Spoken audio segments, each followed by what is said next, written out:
ये 2025 में मेरा ये तीसरा सत्संग है गुरु महाराज जी के लिए। मैं उनका दिल से शुक्राना करना चाहती हूँ मेरे अंग संग रहने के लिए। इस साल मेरे को जितनी मुसीबतें आई हैं, अभी स्टार्टिंग ही हुआ है साल का, तो मैंने बहुत कुछ खो दिया है इस साल में। लेकिन जो हिम्मत उन्होंने मेरे को दी है उसके लिए मैं शुक्राना करना चाहती हूँ। और मेरे हर काम आसान करने के लिए, जहाँ पे मेरे को उसकी 1% भी नॉलेज नहीं थी, और वो पर्सन कैसे मेरी हेल्प करने के लिए आए, मैं वो बताना चाहती हूँ अपने इस सत्संग में। मेरे पापा की डेथ 19 फेब 2025 में हुई। मैंने उनका सारा कारज किया, हरिद्वार के जितना भी कारज था, एक लड़की के लिए जितनी उसकी ड्यूटी थी वो मैंने पूरी निभाई। जब सब कुछ कारज हो गया तो मैं लुधियाना अपने पापा के घर गई। वो मेरा भी घर है, मेरे पापा ने मेरे नाम पे किया हुआ है वो घर, और एक मेरी बड़ी सिस्टर है उनके नाम पे किया हुआ है। जब मैंने उनको बोला कि मेरे को पापा की बुक्स चाहिए, जो पापा मेरे शेर व शायरी लिखते थे, तो कहते कि वो बुक्स तो है नहीं मेरे पास। और पापा ने कहा था कि जाते हुए कि सारा सामान तेरा है, इसमें से कोई सामान नहीं लेगा। पैसा भी सारा तेरा है, और घर का जो सामान है वो भी तेरा है, जो अकाउंट्स में पैसे हैं वो भी तेरे हैं। तो मैंने बोला जो पैसे हैं वो तो बात की बात है, वो तो कोर्ट डिसाइड करेगी किसके पैसे हैं, क्योंकि वो विल नहीं बनी थी। लेकिन जो मेरे पापा का सामान है उस पे हमारी चारों बहनों का हक है, क्योंकि ऐसा नहीं होता कि जो बच्चा रहता है उसी का ही होता है। हमने भी इतने सालों से उनकी सेवा की है, सेवा में के बदले में कुछ मांग नहीं रहे हैं, वो हमारा हक है। अपने पापा की बुक लेना हमारा हक है, उनका कोई सामान अपने पास रखना ये हमारा हक है कि हम उनका सामान ले सकते हैं। ये बड़ों का बड़प्पन होना चाहिए कि छोटों को वैसे ही दे कि हाँ, तुमने हमेशा ही अपने फादर की इतनी केयर की और हमारी इतनी केयर की, तुम्हारा ये इतना हक बनता है। लेकिन उन्होंने मेरे को कोई हक नहीं दिया, ना कोई मेरे पापा की स्पेक्स नहीं दी, घड़ी नहीं दी, मतलब कि मेरे पापा का कुछ भी नहीं दिया मुझे।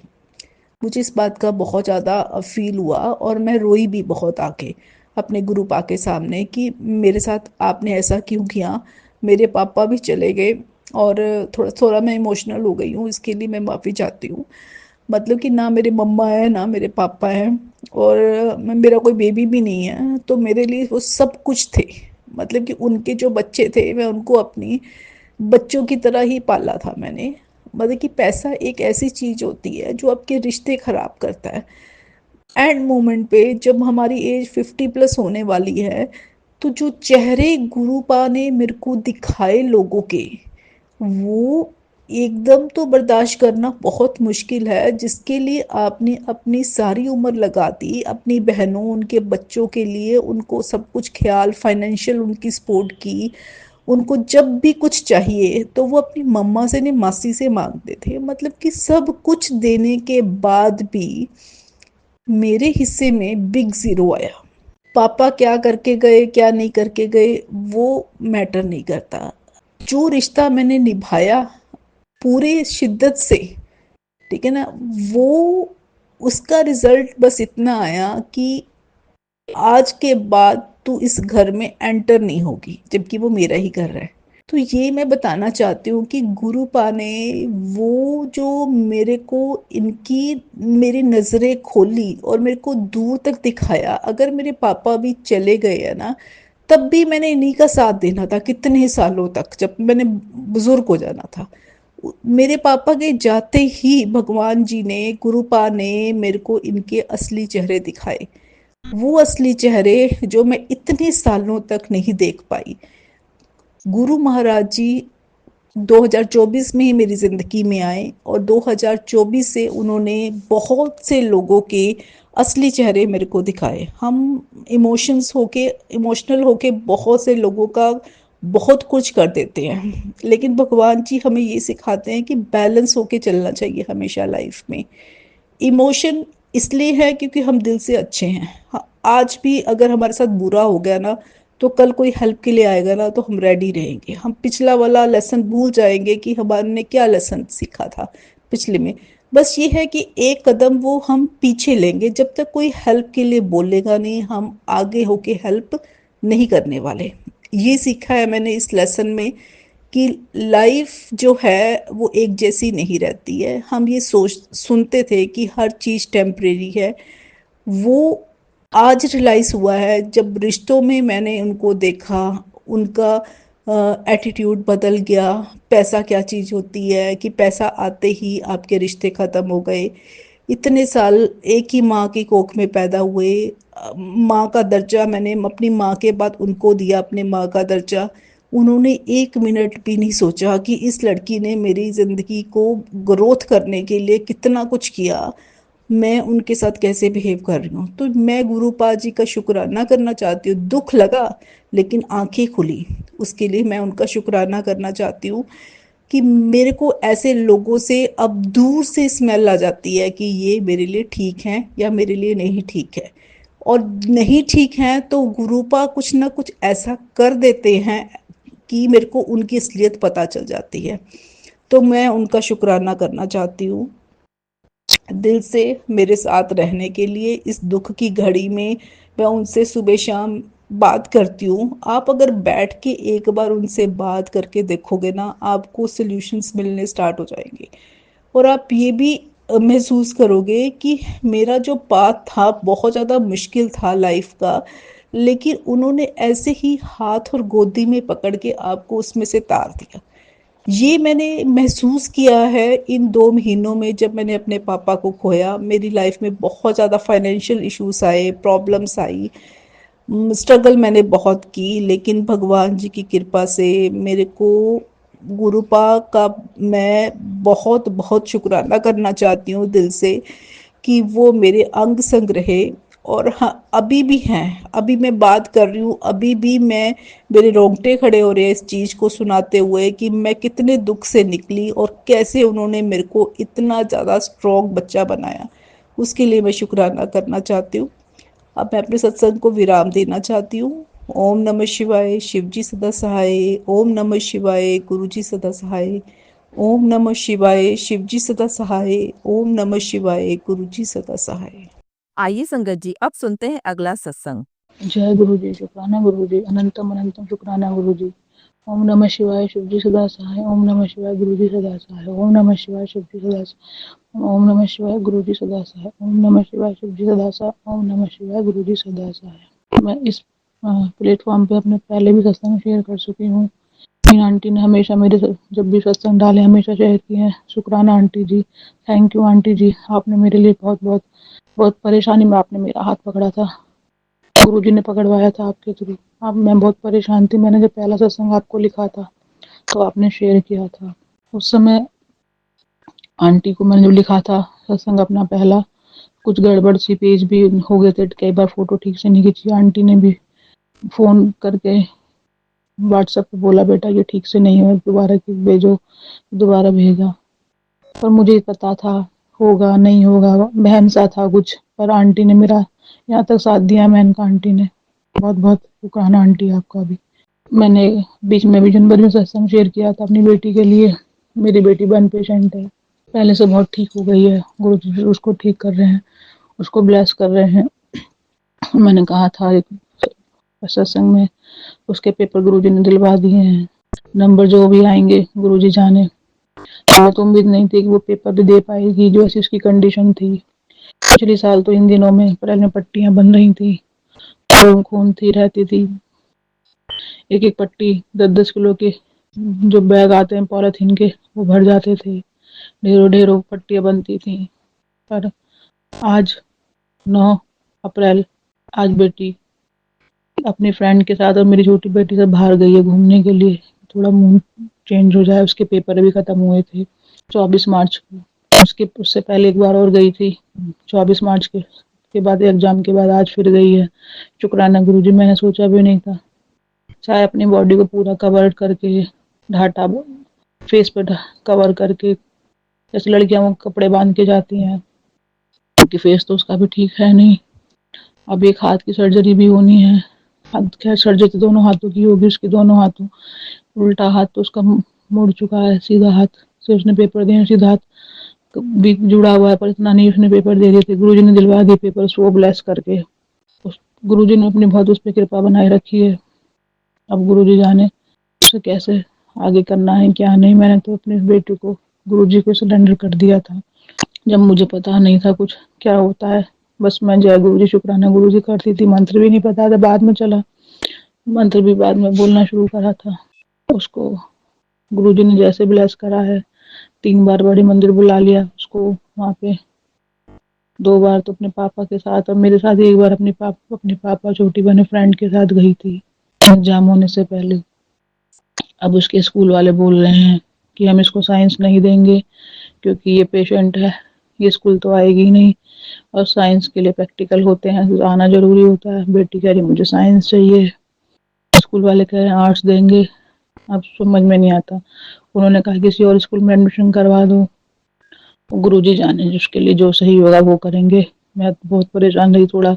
मैंने तो गुरुजी पे छोड़ दिया। मैंने कहा गुरुजी इस स्कूल में रखवाना है, ये प्रिंसिपल मान जाए या जो भी आपको सही लगे आप वो करना। इसके लिए जो इसके लिए आगे कैरियर के लिए ठीक रहे, इसको वही दिलवाना, वही एडमिशन कराना। यहाँ जो भी कुछ हो गुरुजी जाने, मैंने छोड़ना, मैंने सोचना छोड़ दिया। उन्हीं के ऊपर सरेंडर कर दिया। बेटी तो मैंने पूरा परिवार अपना गुरुजी पर सरेंडर कर रखा। मुझे नहीं पता क्या ठीक है। जो गुरुजी ने इसके लिए मैंने बोला था दूंगी, सूचना आपको बताऊंगी। वहाँ पे रजिस्ट्री हो गई है, वो खाली करके चले गए जिनका पहले था घर वो। अब वहाँ पे दिक्कत ये है थोड़ी सी कि हमने पुराना मकान ही लिया है, पुराना फ्लैट मतलब। अब ये है कि बस वहाँ पे काम हो जाए थोड़ा सा, जैसे भी गुरुजी करवाएं। क्योंकि वो लोग तो अपना सब लाइट वाइट सब उतार के ले गए हैं। जो मेंटेनेंस जो का भी होता है वो भी सब उतार के ले गए। जो बिल्डर देता है सब। थोड़ा सा काम होना है, जो भी गुरुजी करवाएंगे वो काम हो जाए, वाइट वॉश वगैरह लाइटिंग वाइट। तो फिर जब जिस दिन गुरुजी कहेंगे पूजा करवाएंगे वहाँ शिफ्ट हो जाएंगे। ये गुरुजी ने ही ब्लेस किया है बेटी के लिए। पहले वाला सेल करवाया था, ये भी अपना है, एक लेके डाल रखा था, उसे सेल करवाया है गुरुजी ने। गुरुजी की कृपा परम्परा, हमें तो उम्मीद भी नहीं थी कि उस कैसे सेल होगा, दूसरा कैसे लेंगे। गुरुजी के मैसेज आ रहे थे पॉजिटिव, तेरे को नहीं होगी घर ब्लेस कितना, नहीं होगी घर ब्लेस कितना। पर गुरुजी ने कोई मैसेज ऐसा नहीं है जो आए और वो पूरा ना हो। क्या सही है क्या गलत है जो भी है, वो नई जगह है हमारे लिए। वहाँ पे लेबर मिलना सब कुछ करना गुरुजी जैसे करवाएंगे। तो गुरुजी को ही कह दिया, गुरुजी हस्बैंड वर्किंग है, मैं तो कहीं आती जाती नहीं हूँ, जैसे भी कहो आप थॉट डालना, जो व्यक्ति सही हो काम करने वाला वही आए। आपने जो यहाँ तक पहुँचाया है आगे भी। बेटी का रिजल्ट भी मैंने गुरुजी पे छोड़ दिया है, जैसे उसके नंबर आए जो भी आए। मैं तो इसलिए बस बहुत खुश हूँ कि वो अपने पेपर दे दिए। मेरे को तो ये भी उम्मीद नहीं थी। बस अपनी कृपा गुरुजी बनाए रखे कि बस हिम्मत टूटने ना दे। सब्र दे रखा है गुरुजी ने बेटी को, मेरे को, पूरे परिवार को। जो हादसा हमारे साथ हो वो किसी के साथ ना हो, जो मेरी बेटी के साथ हो वो किसी के साथ ना हो। तो यही कहती हूँ बस। पर गुरुजी ने मेरी बेटी का ऐसा हाथ पकड़ा है, ऐसे में तो इंसान हंसना तक भूल जाता, खाना पीना। पर गुरुजी ने उसे संभाल रखा है जैसे किसी फूल को गोद में लेके सुला दिया हो, किसी बच्चे को हाथ लेके गोद में रख रखा हो। गुरुजी ने उसे अपनी गोद में ऐसे रख रखा है। कभी कभी तो हम भी सोचते हैं कि हे भगवान, हमारी जरा सी उंगली जल जाए तो हम कितने ये कर वो कर। उसकी तो बस पूछो मत संगत जी। बस गुरुजी ने उसे संभाला है। उसे कभी रोती भी है कि ऐसे मैसेज आ जाते हैं कि गुरुजी संभाल लेते हैं। कहीं भी मन खराब भी होता है तो गुरुजी ऐसे मैसेज के तो उसका मोटिवेशन बढ़ता जाता है। हमेशा उसके पास बहुत अच्छे मैसेज आते हैं। वो कहती है ये आज गुरुजी का ये मैसेज आया, मम्मी आज गुरुजी का ये मैसेज आया। मैं बस तेरे लिए ही आते हैं, जो तेरे लिए गुरुजी कह रहे हैं वो सब होके रहेगा। गुरुजी का कोई भी वचन झूठा नहीं होता, सब सच होते हैं। अभी हमारे यहाँ पे एक सत्संग हुआ था, मैं सोच रही थी मैं जाऊंगी मैं जाऊंगी मैं जाऊंगी, मैं नहीं जा पाई। तबीयत खराब हो गई, बीपी हाई हो गया बहुत। आज उसमें मैंने बहुत एड़ी चोटी का जोर लगा लिया। सबसे फोन करके पूछा तुम जा रहे हो, तुम तो सबने मना कर दी। फिर मैंने सोचा चलो मैं चली जाऊंगी, पर मेरी खुद की तबीयत खराब हो गई। जो अगले 2-3 दिन बाद फिर सत्संग आया, उसमें मैं चली गई। तबीयत ठीक थी तो मुझे लगा कि हाँ कुछ ऐसा नहीं है। एकदम ऐसा लगा कि पता नहीं क्या बात होगी। अब तक मुझे गुरुजी ने अपने हर सत्संग में बुलाया है।